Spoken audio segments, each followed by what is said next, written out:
Hello guys, welcome. I'm so excited to have Abhimanyu Gupta on this show, and the reason is that we both have a common ground. We are both teachers. We love to teach, and we are learning data science and sharing content on data science. But it's gonna be a bit interesting because Abhimanyu Gupta has recently been an interim director at Immersion Leadership Institute, Shafe School of Business and University, and he has gained this leadership position from he's also an instructor of data science at the same university. So this journey of moving into a leadership position and what is exactly going on in his mind, what are his experiences, and I was so excited to know about this. So I think that I should also show this to the audience, and I'm so excited to have you, Abhimanyu Gupta, on this show. I will refer to him as Abhimanyu Da in the show, and I'm so glad to have you on the show. So thank you. And so let's start discussing. Do you have something to share in the No, thank beginning? you so much. Thank you so much for the generous introduction. And as you already know, I love talking to you. So I Thank you. think it makes sense to convert that into a podcast or a video so that others can be benefited as well. So thank you so much for having Perfect. me. So I will start with one simple question. So I had already had talked about this in brief with Abhimanyu Da, and I learned three totally new interesting things in my life from him, and I am so grateful to him, and I can't wait to know more about because he has given me a suspense to this show before starting this. So one thing he has really so the goal of this today's topic is the following, like it's the intersection of data science and leadership. And one key point he told that thing that is lying in the intersection is decision making. So I want Abhimanyu Da to start from this point on this seed of thought onwards, and please help us grow a tree of knowledge. Sure. Where do I start? I think there is a very common and popular statistics that is available that we the human beings usually make more than 3,500 decisions every day. And there are a lot of theories and literatures and articles and thoughts around how we can make effective decisions. Now, under this umbrella of decision making, there are many different types of decisions. Sometimes the decisions are made by the organizations or companies. How should they do marketing? What should be their, target audience or target customer? How many people they should hire? Whom they should hire? And there can be many other situations and problems and questions that they need answers for. And at the same time, there are a lot of, personal questions, personal decision making as well, like which job I should join and what course I should take. Mm-hmm. Should I move to New York or Los Angeles for a better life or things like that? I mean, I get so many of these questions from so many people. And I read about this a lot and found out that there might be some structures, some frameworks around decision making. And there are various flavors, various components and aspects of decision making. Sometimes the decisions are objective. Sometimes the decisions are subjective. Mm-hmm.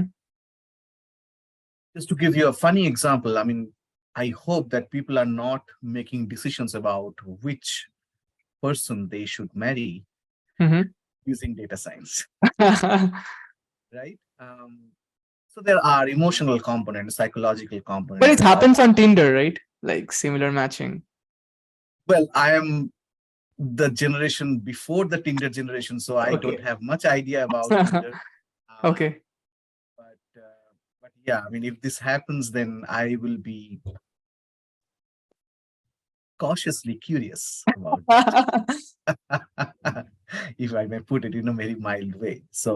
Um, so yeah, I mean, decision making is definitely the heart of everything that we do in personal life, in professional life, in an organization, outside an organization, and so on. And definitely, data science, which I teach, has its place, Mhm. but it's not everything. There are so many other aspects as well. Yeah. So I think I mean, I remember, as far as I remember, we had a talk about this whole idea, and I have this question that you told, like, uh, about this rational decision making and, decision making from an emotional perspective, like from emotions, from, yeah, gut feeling. So can you just put, like, an emphasis on that, and what do you mean exactly by that? Right. The data science practitioners like me and you, we are usually very quantitative minded. Mm-hmm. We understand numbers very well. We enjoy working with numbers. Things are very quantitative and very objective. Um, but sometimes we ignore the perspective of psychology and emotions and behavioral economics as well. So I'll give you just one quick example. Mm-hmm. If you go to a departmental store like Mm-hmm. Mm-hmm. Walmart or Target or stores similar to that, there are so many applications of behavioral economics that will make you buy more. And you will be amazed. I mean, if I give you, Can you start please giving share you, some examples, a bit, one or two? ab- absolutely. One example is the prices. It ends with 0.99. Hmm. Um, there is hardly any difference between 2.99 and $3. But they intentionally do that because the human psychology is that we do not look into the details. We look at the whole numbers. So something that starts with 2 looks cheaper than something that starts with 3. So that Hmm. is the human psychology. And there have been a lot of, social experiments, Mm-hmm. and based on that they have come up with these kind of approaches. Then there is another uh, idea called anchoring. It's a very common idea in behavioral economics. It's one application of anchoring is this. Many a times when you are buying something, you will see a price written, Mm-hmm. and there there is a strike through, and there Mm-hmm. is another lower Yes. price.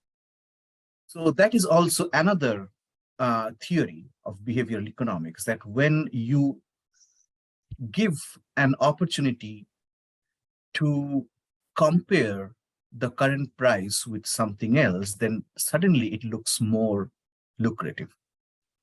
It does not matter whether it's really cheap or not, but then it's going, the psychology of the customers, that Yes. something is being sold with 30% less price. Mm. People will rush to that Mm. that shop, irrespective of whether they are actually cheap or not, Mm.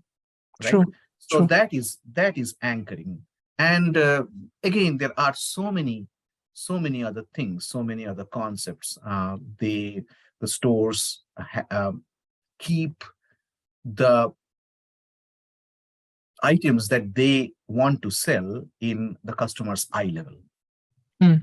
People are like me and you are people like us are inherently lazy, Mm. and we very rarely, bend down to access the lower rack, Right. or take a stool or a ladder to access the higher ones. I mean, usually we take things that are reachable, that are at our eye level or Mm. something. So that is also another example. And there are many other examples as well. So, but Yeah. So my question is that is it right to ask this question that whether it's correct or not, or is it right to ask the question that given this knowledge, given this information, how do we take decisions? Which is the correct thing to ask?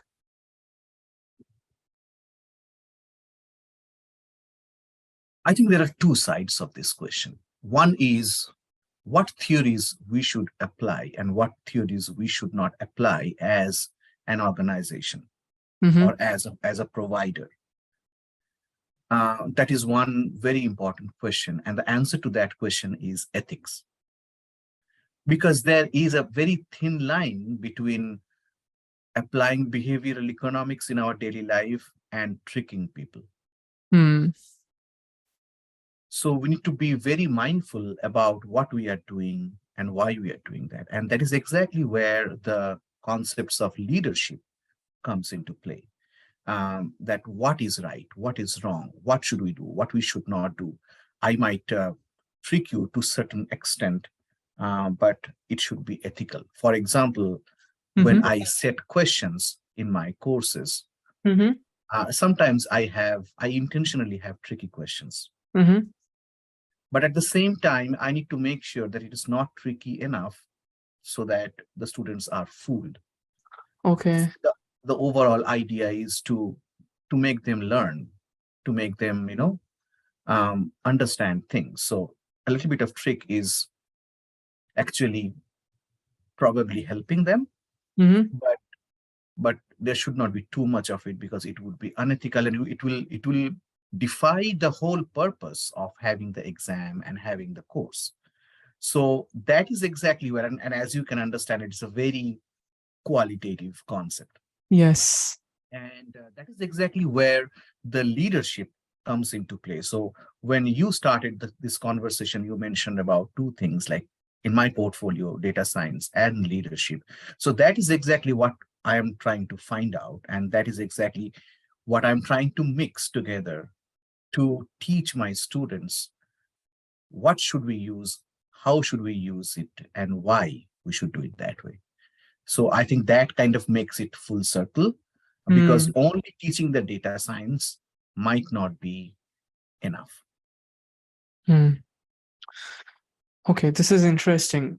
So, should we move ahead to understand an example of what is a tricky, and what is the deceiving attitude? Like an example, or should we move ahead to? So I have made a note about how do you make a decision? So we have talked about, like, we know all that why decision is important.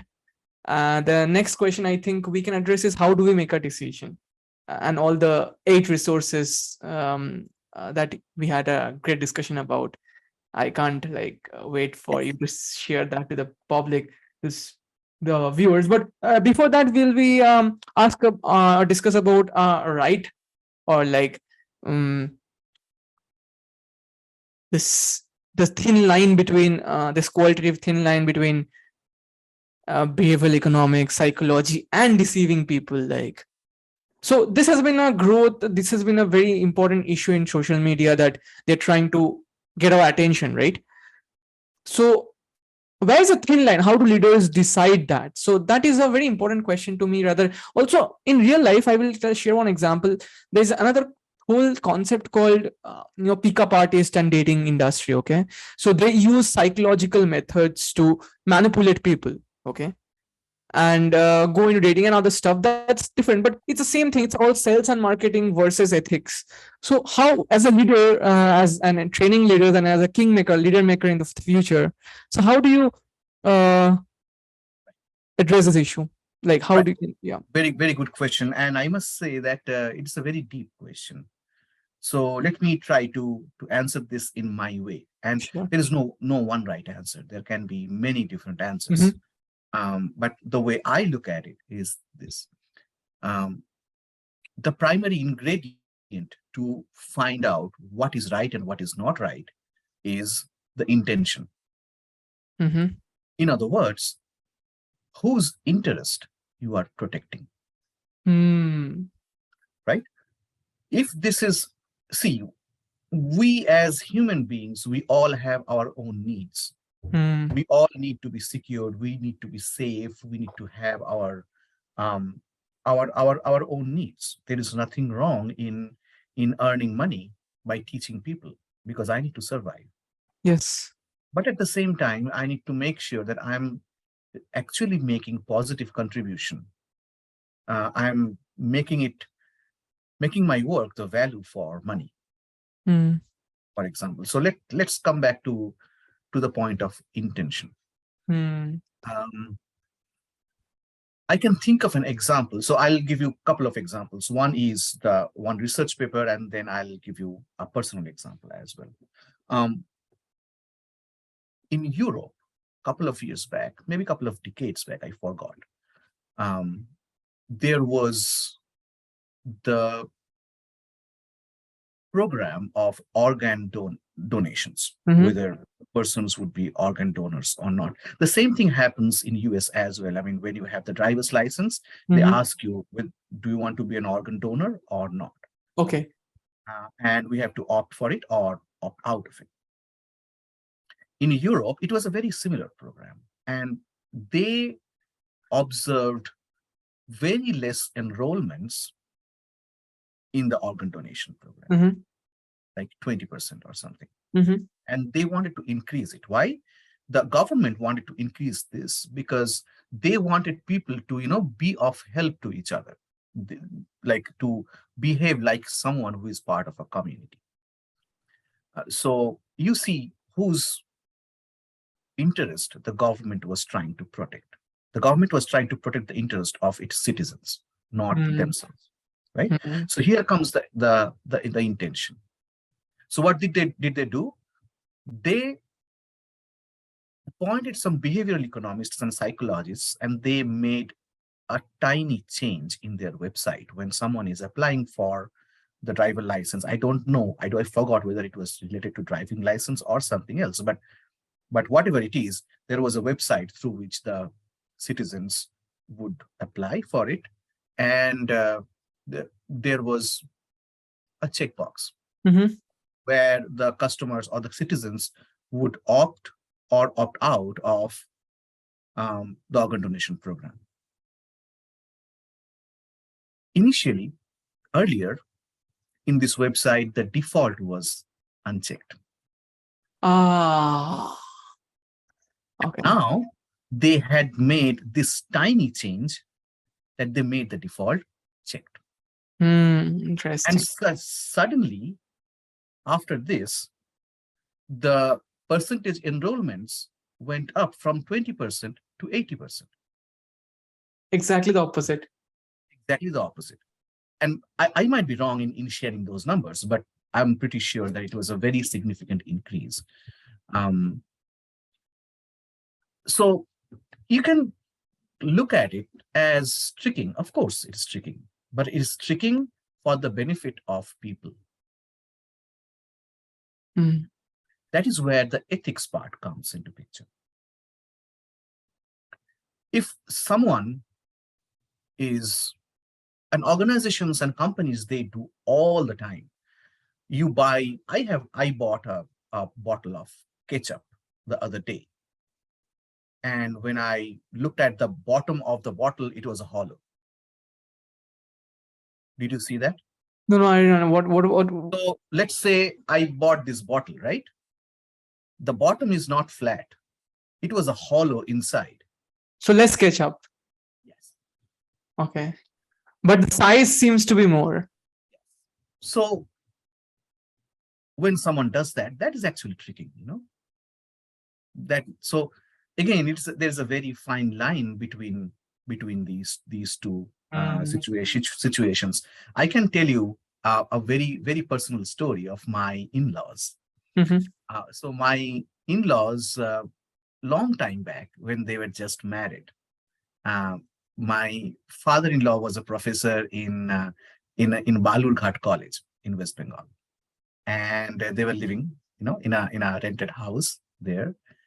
And every day, at that point of time, then there was no phone or anything. Every day he would come home very late, and he would say that there is this meeting going on and that meeting going on. And so my mother-in-law did not, question that.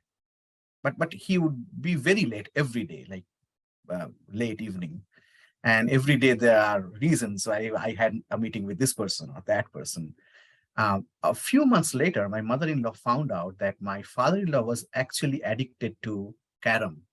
Oh. So in the college, I mean, the professors used to, play together. And he was so addicted to that, he could not just come out of it. So think about it. Then, of course, there were some discussions and so on. It was found out. But, this is a harmless situation. Think about someone who would come home late because of some unethical reasons. Mm-hmm. You see Yeah. the difference. So yeah, there is a very fine line between those two, and we need to be very mindful as an organization or as a person. We need to be very mindful about whose interest we are protecting, and whether it is cheating or not. Mm. I mean, we all have our own definitions of cheating in our minds, and we need to play by that. And that is exactly where the ethical leadership comes into picture. This is interesting. I didn't know this answer to it, so thank you for sharing the answer, like sharing your view, and I think it's I relate to it. Okay, so coming to, so you told you told us like rather me that there is it's decision making is mostly qualitative, right? In your experience. Well, it depends on the situation. Sometimes it is qualitative, sometimes it is quantitative, and we need to be very clear about that aspect when we are making the decision. I mean, whether you should marry girl A or girl B, I mean, I'm pretty sure you're not going to take a page and draw a line in between and, write the pros and cons of it. I'm pretty sure you would not do that, right? But when it comes to running a company and hiring a person, probably you'll do that. Okay. Right? So it completely depends on the situation, the context. So how to manage a strike between that in my real life? So can we discuss on those points of the the four more important aspects of leadership as decision making? Oh yeah, of course. Yeah, I would love to talk about that. So because I think it was your brainchild and brain idea, like you discovered yeah, that yeah. yourself. So yeah, we talked about this. So any decision making, to me, and I have found this out based on my experiences with it. I just was mindful to how I was making decisions and how others were making decisions. And I don't know, I cannot totally claim that it is my brainchild. Maybe I was influenced by so many things, so many people, and I'm pretty sure there are similar frameworks for decision making as well. But what I found out was this, that any decision is a compromise. So when you are joining one particular job, you are rejecting the offers from the other jobs. When you are deciding to move to a particular university for higher studies, you are not going to the other universities. So first of all, I found out that any decision is a compromise. That I am trying to gain something at the cost of something else. You are getting married. If you are, I'll be very happy about that. But at the same time, I'll remind you that you're not bachelor anymore. Right? So you cannot do things that you were doing as a bachelor. True. So every decision is a compromise, whether it is a objective organizational decision or it is a personal decision. So compromise to what? So I believe that there are a few resources that we all have. Mm-hmm. We have, to be specific, exactly 4 different resources Mm-hmm. with us. Mm-hmm. And I'm saying this in a little abstract way. We have 4 different resources that we try to gain, that we try to have or accumulate. Mm. Um, and sometimes we lose those resources. So those 4 resources are our time. Mm-hmm. We have time, and when we make a decision, we keep in mind that we have time and our time is limited. So we sometimes trade with time. So I am using my time to gain something else. Think about any job you are doing. You're spending time. To gain money. So time is a resource, and as obvious it is, money is another resource. Hmm. So we spend our time to gain money. We spend our money to go to vacation, to have good time with our family and friends. So what we are gaining here and what we are losing here, let's say, if you're like, let's say I decide that tomorrow I will go with my friends or family to, let's say, uh, to visit Abhimanyu Gupta. So what I am losing, what I am gaining. So can you say based on these resources? Definitely, if you're going to vacation, far away, you take a flight or something, then definitely you are losing money, Mm-hmm. right? But what you are um, gaining is your time, in other words, the quality of your time. So you can say as relationship, like your Yeah, I'll come to that, but okay. definitely relationship. So it's not one-to-one all the time. So let me talk about the 4 resources first, and then I'm going to give you some examples. Okay, sure, sure. So Okay. time is one. Time is one. Money is the other one. The third is a relationship. Mm-hmm. Sometimes in order to have a good relationship with someone, we lose. We are okay to lose our time and money. We compromise on our time and money. Mm-hmm. For example, I'm talking to you because I love talking to you. Mm-hmm. I'm doing this, but I'm spending my time, Mm-hmm. right? So, and that was a conscious decision. And the 4th resource is reputation, our reputation to ourselves and our reputation in front of others. Mm-hmm. Let me give you some examples. But before that, there are 4 resources: time, money, relationships, and reputation. Yeah, 4 resources: time, money, relationships, and reputation. Right. So a compromise, a decision can be, spending time and do a job. Mm-hmm.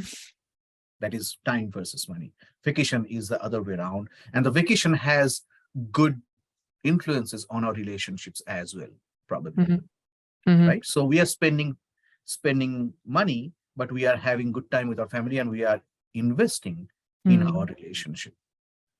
Right? I have a daily blog. Mm-hmm. Yeah, Unambition Avenue on LinkedIn. Right. Um, I spend time on that. Mm-hmm. I buy books to read so that I'm prepared to write. So in a way, I'm spending time as well as money. But to do what? To gain what? To gain my reputation and relationship, probably, because that's with how we met. with the social media people. Right. That's how we met. You remember? Yeah. So probably I am gaining reputation and relationship at the cost of my time and money. So these are the 4 resources. But then there is one more level of complexity, that these 4 resources can be for today or can be for future. So that's why it becomes 4 times 2, that is 8 resources. So they are, money for today, money for future, time for today, time for future, reputation for today, reputation for future, and relationship for today and relationship for future. When you are taking someone to a date, you are spending time today, money today, but you are probably gaining relationship for the future. When you are investing money, you are losing money today with the hope that you're getting, you will get more money in the future. Hmm. Similarly, time. Um, think about the things that you keep ready so that tomorrow you won't have to spend a lot of time on those things. For example, Planning or any planning. For example, you are productivity. Yeah. like exactly. So, for example, when I cook something, I cook in large quantity so that I won't have to Mhm. cook tomorrow and day after. Yeah, I If have you read this. I'll just interrupt you for a short, uh, time. So I've read this whole idea of batching principle, and where we club up productivity or club things up and do things similarly. So doing a lot, like together at a time, so that we don't have to spend the time in the future. Like I think interesting. exactly. So yeah, this way, I mean, you can think of any decision that you have taken either for yourself or your family or your organization. Mm. It is definitely probably um, a compromise among those eight Mhm. resources. It's interesting. So the first time also we talked about this, and now also I think people the most confusing out of all of this is reputation because it's not well defined, right? So I will just take a few questions and moments out now to understand what do exactly mean by reputation, because what exactly what is meant by that. Can you just share some thoughts on that? Absolutely. And again, it goes very deep sometimes. It is about building trustability.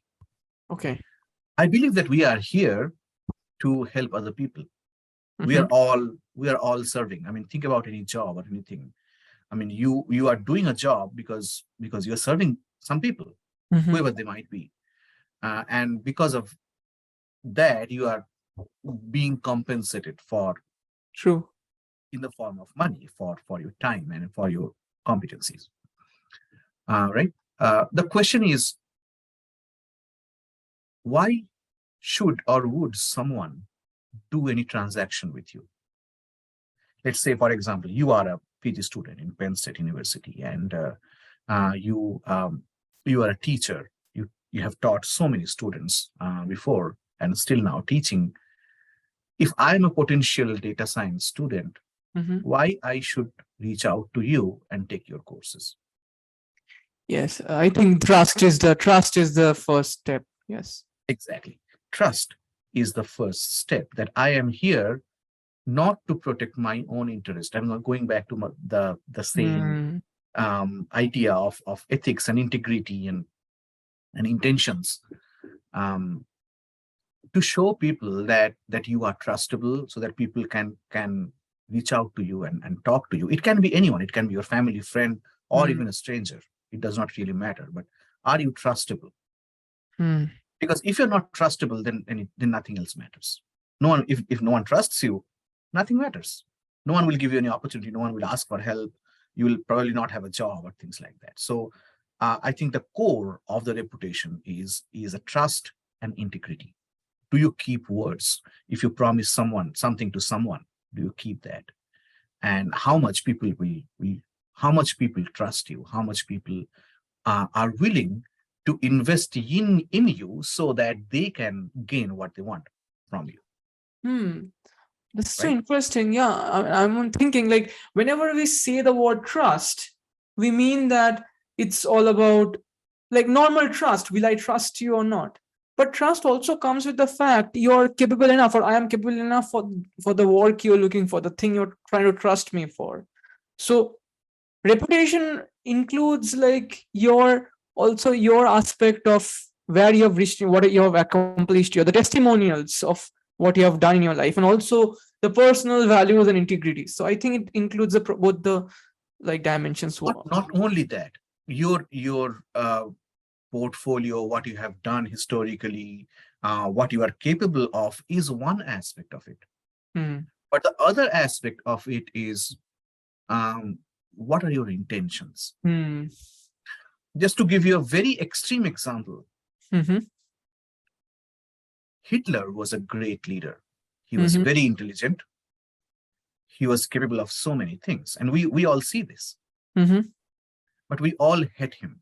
Why? Mm-hmm. Because in spite of being very intelligent and being a great leader, his intention was not right. Mm-hmm. Think about whose interest he was protecting, right? Um, Mm-hmm. so that was the problem. The problem is not the capability or the intelligence. Those are, in mathematical terms, those are necessary conditions, not sufficient conditions. Mm-hmm. Interesting. So you need to be intelligent, you need to be capable.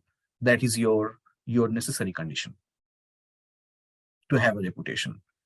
But what will be sufficient condition is on top of that is your trustability. Trustable. If you are reaching out to me and trying to sell your courses, Hmm. um, where you know that it's not going to help me at all, but it will help you earning some money, then if you do this, then probably you will be successful in first 1 week, 1 month, or 1 year. But eventually people will find out and people will say that this person is not trustable. This Hmm. person did not help me. This person could help me but did not help me.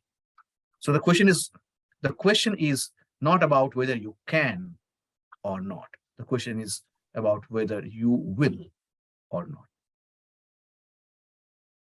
Interesting.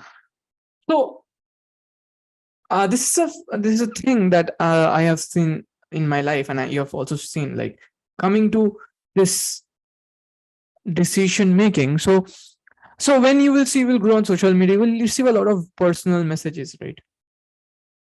So, and since students know my personal number too, like business number, they also ping me there, or like, who are looking for help. But sometimes, so you have to also take a decision. Like, when it's a lot, you have to also take a decision that I will do this or I will not do this now or later on. So, but that is also related to trust. Like, based on that, whether I am answering or not, that person is also going to trust me or not trust me.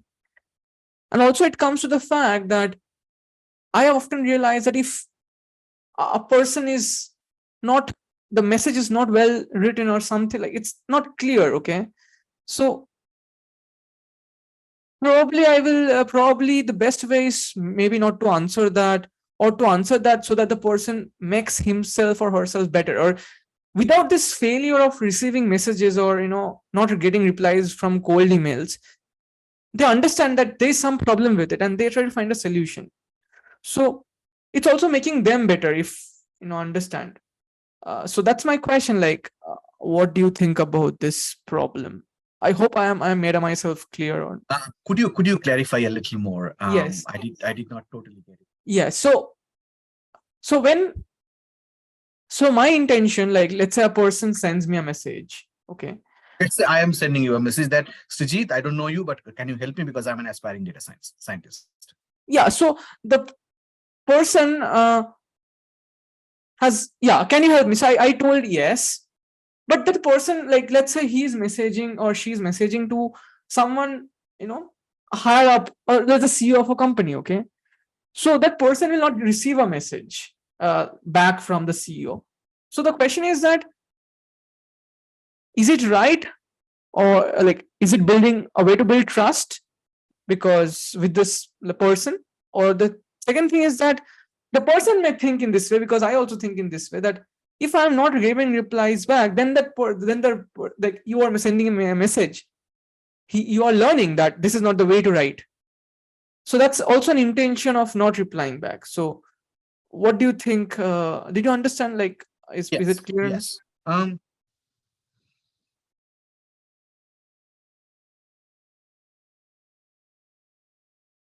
I think the first thing that was coming to my mind when I was listening to you was that trustability cannot be increased or decreased by inaction. Okay, So this is an interesting point. I'm telling you something and you're not responding to me, Mhm. right? There can be various reasons why you're not responding to me. There might be the reason might be that you are rude. The reason might be you are not rude, you're a very nice person, you're just too tied up with so many things Mhm. right now. You're just busy.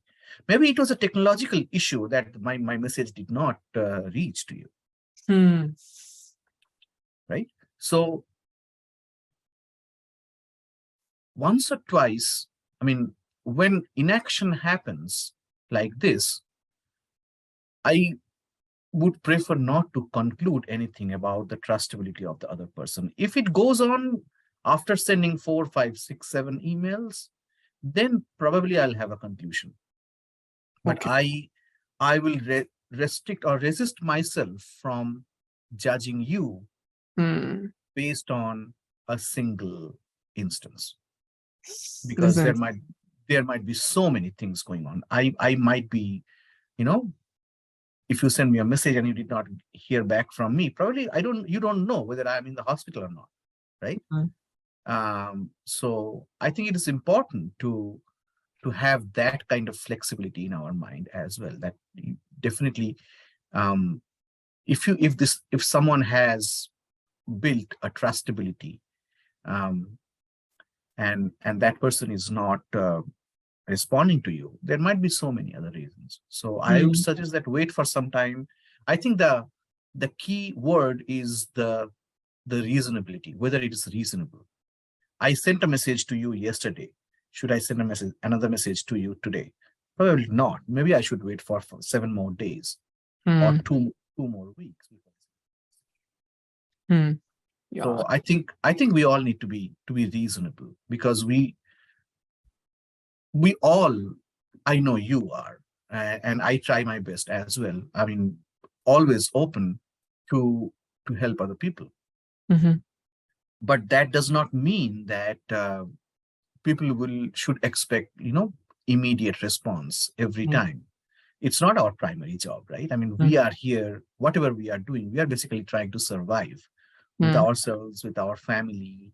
We need to meet our needs first, Hmm. and once we do that, then only we should be able to help other people, You're right. right?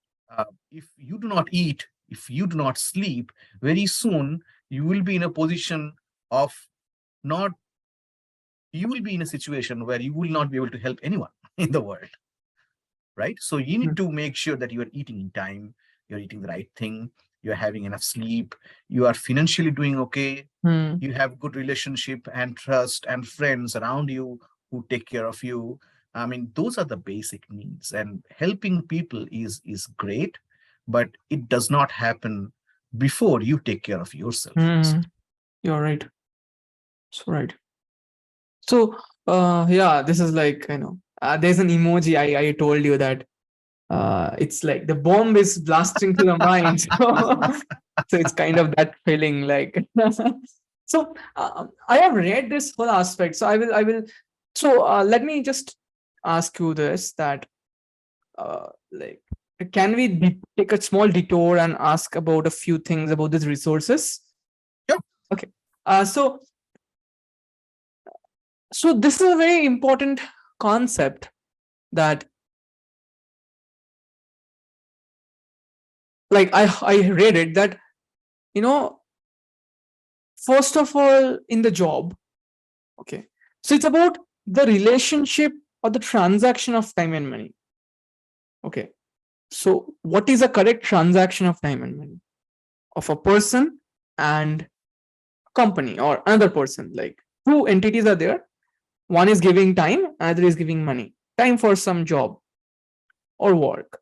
So the question is that, how to set it. So I will give you a few examples, because it's an important problem for me also, because I have to we have, like, as Chinta organization, we have to hire people. And so how to make a decision, proper decision, that what to do. Like, will we set it as like the minimum of the, like, what is there in the market?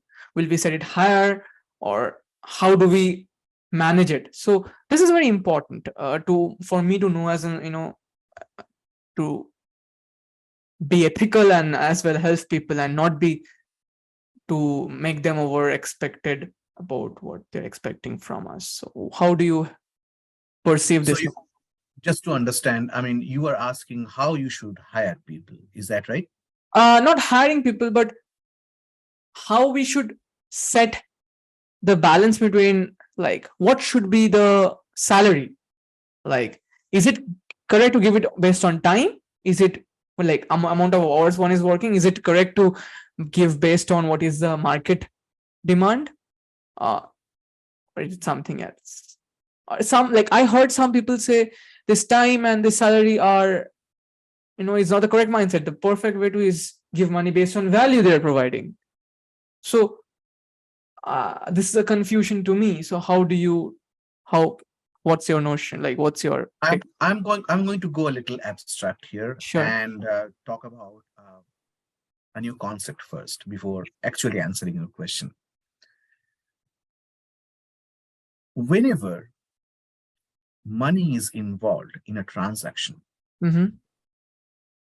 it is a short-term thing. Mm-hmm. It means that we do not want a relationship. Okay. Long-term relationship. So, for example, you need to go from point A to point B, Mm-hmm. and you don't have a car, let's say. What you would do, probably you have many options. One option is to call a friend. Hey, can you just drop me? I need to go somewhere. The friend comes, picks you up, drops you there. And after he or she drops you there, do you offer money to your Mm-hmm. friend? No. No, right? But if you had called a taxi, they would expect money from you. Mm-hmm. So think about the difference between these two situations. Why you did not offer your friend money and why he or she even did not expect money from you, right? There is a very fundamental difference between these two situations. And the difference is this. When you give money to someone, that means that whatever favor you have done for me, I am compensating you for that right away, and I do not want a long-term relationship with you. Yeah. Don't expect something from me, like, Yes, more. because I am compensating you right now. Okay. Yeah, So that makes sense. whatever you have done for me, I'm doing a similar thing for you, and we are even, Mm-hmm. right? Yeah. Yeah. So you don't have to look for me. I don't have to look for you Mm-hmm. because you took me from point A to point B, and then I paid you in money, so we are even. Don't worry about being friends. You don't have to, right? But for a friend, it is different. Money is not involved. Why? Because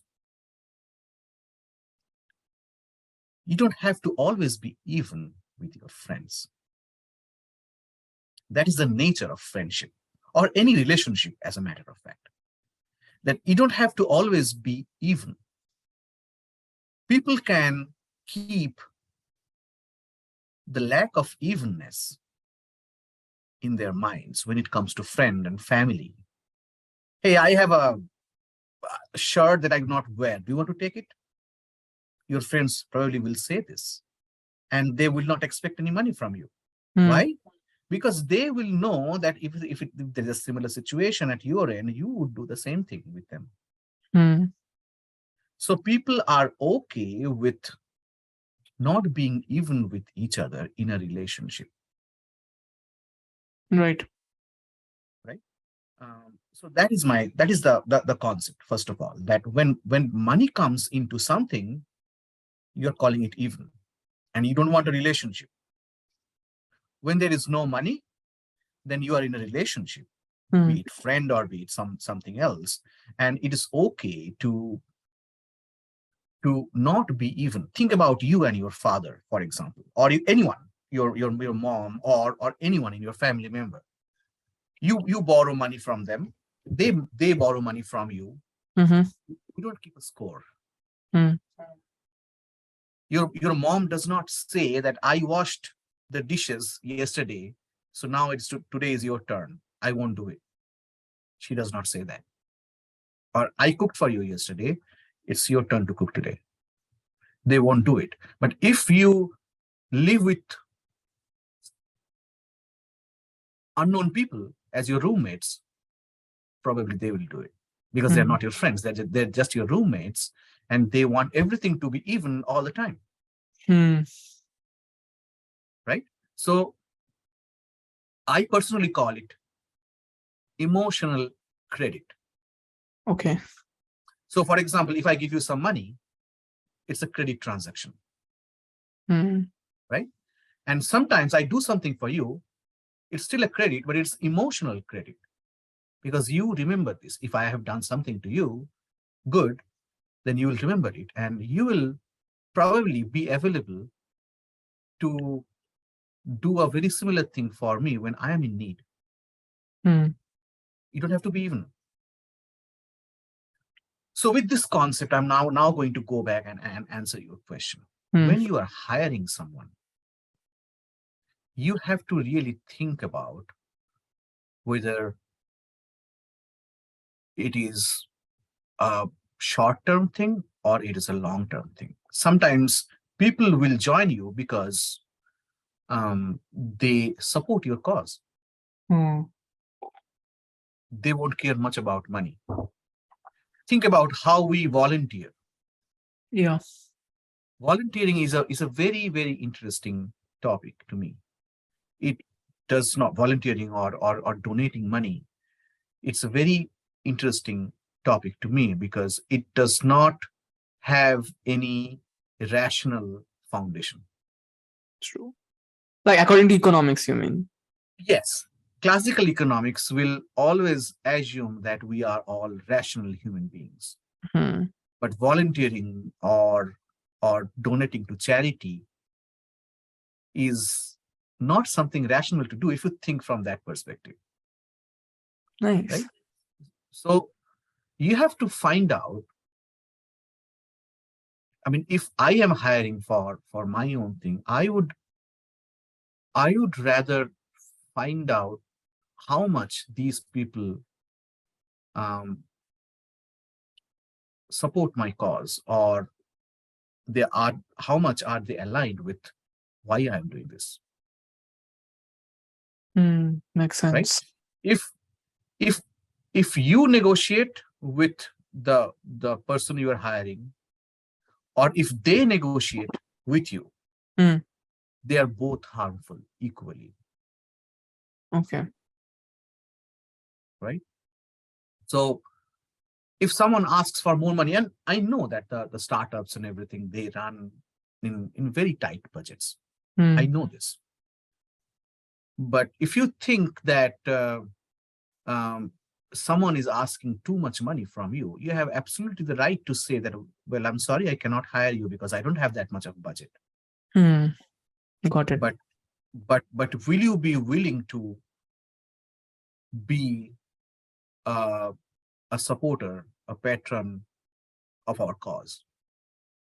So there you are building a relationship with them instead of looking at that human transaction as just a hiring process. You are actually expanding your support base and making people support you, contribute to your cause and everything. They will also know that you are a startup, for example. If so, my point is that they should not negotiate too much, and you should not negotiate too much either. And you don't have to be even. You don't have to. I mean, if someone is working for you, you don't have to keep score all the time because there are always personal problems and everything that come and go for every one of us. So think about yourself. You are not equally productive every month, are you? No. But if you're in a job, you are getting the equal amount of money every month. True. How would you justify that? Well, the justification is this: that it's about trust, it's about the attitude, it's about supporting a cause, it's about being in a relationship or friendship and things like that. That is how it works. Interesting. Interesting. Nice. So, are we tired? I'm not. I Okay. can keep going as I Yeah, told you. it's a lot of information, important information. Take me. I know, Take me. I know, I know. I'm sorry about that. No, no, no. It's interesting. I am so happy to learn about this. Probably we have to sit another day to extend a lot of different things. So I will want to discuss one final problem or question. So do you want it to be um based on business, or do you want to be based on like personal thing, personal decision making? Or do you have any question? Huh? Which one? I'm sorry. So I want to end this, end the first part of the podcast Okay. with a question, final question. Sure. Sure. Um, that do you want it to be like the final question? Do you want it to be on a personal note or a business problem? What is your I'm open. I mean, shoot the question, whatever you have in your mind. okay? So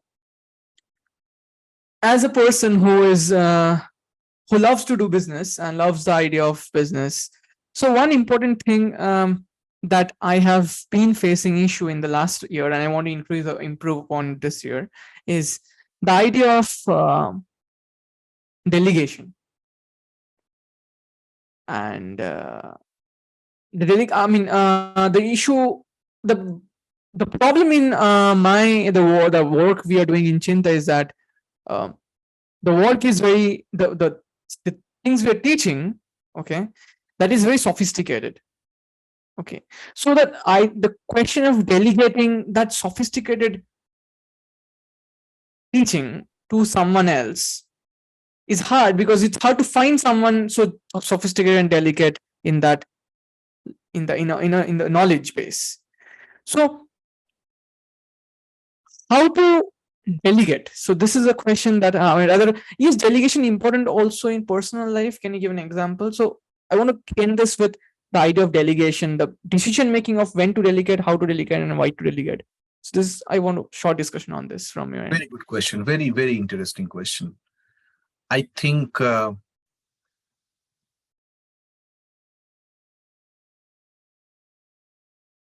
I think the best way to delegate, and I agree with you that delegation is definitely one of the integral parts of any decision making. I do not do everything in my house, right? Hmm. I mean, me and my wife, we have, um, separate responsibilities in this Mhm. household, right? So yeah, I delegate things to her, she delegates things to me, and so on. Yes, absolutely. Again, again, the basis is trust. That when Mhm. I'm delegating to someone, again, remember, if you are hiring someone so that you can delegate your work to that person, you have not established trustability yet. In order to delegate, you need to trust that person. And Mhm. you need to be open and flexible that this person might make mistakes, and Mhm. that's okay, Mhm. right? So I think hiring someone who is a stranger to you to delegate your work is never a good idea, because Mhm. there is no trust. Mhm. Everything will happen at the transaction level, at the surface level. Instead, in order to delegate, you need to groom someone Mhm. so that that person thinks like you, Mhm. works like you, not 100%, but to a certain extent. That person you know, should know your style. That Mhm. person should be aligned with your ideas, philosophies, and the way of working. Mhm. And only then you should be comfortable to delegate your tasks to that person. So hiring someone who is a stranger to delegate your work is never a good idea. Do not look outside, look inside. Look at your ex-students Mhm. who learned from you before and who is now, maybe, who are now working and who is not your student anymore. But Mhm. you know this person very well. That person knows you very well. We have trust in each other. Mhm. We appreciate each other's working styles. And that's how you reach out to them and say, hey, can you help me do Mhm. this? Again, I think many things that I say today, they relate back to the company culture, the word culture. Mm, Be it a business, be it a startup, be it, your personal things. I mean, it's much easier if you have a sense of family there. Think about how a family works. They are not usually even with each other all the time. We do not involve money all the time in our transactions. We trust each other. We come forward to help each other with an understanding that the other person will help me when I need, mhm. right? Yeah. Um, so I think it goes back to the culture, and it's great. Again, it's not the only way, but it's a great way to get work done with your team, where you trust each other. You understand, I mean, if you make mistake, no one will scold you. If someone else makes a mistake, you will not scold them. Mm, And I think that's how it works, because you need to share the vision together. You need to share the the objective, the purpose together. When mm. that happens, then everything comes into, like, falls into places. Interesting. Thank you. Thank you for the whole. Yeah, this is interesting to me. So yeah, so when I ask these questions and you answer, like I go back to my experiences and my past deeds, and I try to understand that whether I have done it correctly, what mistakes I have done, or I have done it right. So I gain that. So yeah, thank you for this. And uh, I have a lot of questions now after this podcast, first part, I'm sure. and I'm that's sure you do. natural. That means it's going on the right direction. I'm curious now. So, um, can you share the audience? Like, can we talk about what we can discuss in the future podcast? Like, I have some ideas. So, do you mind if I share them? And if I Yeah, can. yeah, please go ahead. I mean, I don't have any idea in my mind, so I'll go ahead with whatever ideas you have. So, I personally think that there are a few aspects, dimensions of one's life. Number one is work, job, research. Like, research is a job where you earn money from. Number two is the idea of relationship. Number three is uh, passion or something one likes to do, like business is a passion kind of thing of person. So I want a good discussion on, or open discussion on each of these individual aspects, like how to make a decision between this job and that job, a government job or a private job, or in freelancing or a research. So based on the four resource you have shared, like, and all the other dimensions, so that people and the listeners out there become better making decisions in each of the individual parts. So today's discussion, like this discussion, is focused towards the philosophy of decision making, the why we need to make decisions, and introduction to decision making. So the next part, this is my idea, that to go into individual important aspect of our lives, that and see how decision makings can be playing a role in that. Sure, absolutely. I love that topic. Okay, thank you so much. So if you have any ideas, do you have any idea other than this? No, I think it's a great path. I mean, now basically, talking about more details and more examples about how to make decisions. And again, decision making is a very personal thing.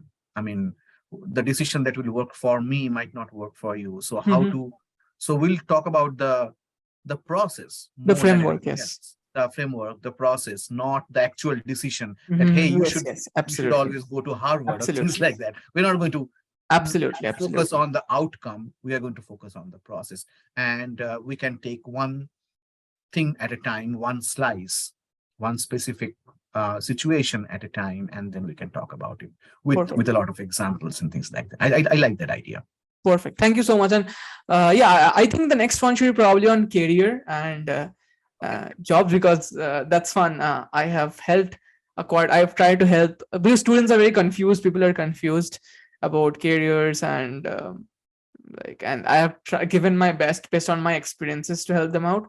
And now I will learn from someone who is like going to like who is super experienced person. So um, I- I think I have a little bit of credibility to talk about careers because I mean yeah. I worked in one career.